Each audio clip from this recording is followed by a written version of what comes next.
ezweni. Sikhuluma ngabantu abandisa ubugebengu ezweni. Uyazi umuntu mekwaqala wadla ama-drugs, lo muntu lo ubokwazi ukuthi lo muntu showcase uzoba involved kwi-crime ngoba ama-drugs awamdedeli umuntu asebenze emsebenzini, ama-drugs awamdedeli umuntu kanjalo ukuthi aphile impilo enormal. Uvela ngene ebugebengwini, akabi responsible umuntu odla ama-drugs. Therefore i-EFF bonke laba abantu angithi kukhulunywa ngalezo izathu lezo.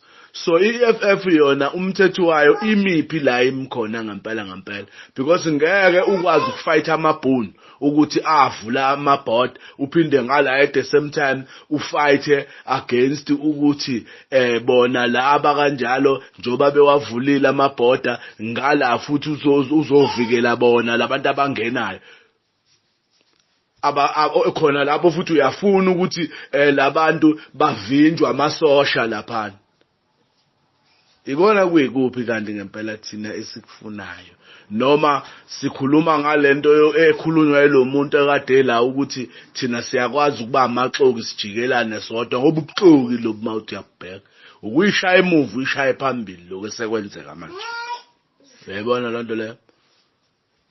So ngempela ikupho kufanele kwenze ngoba uma ngabe kukufanele unite iAfrica, iAfrica fanele unite kanjani gas? Fanele bazoba unite bazohlangana nathi la eSouth Africa.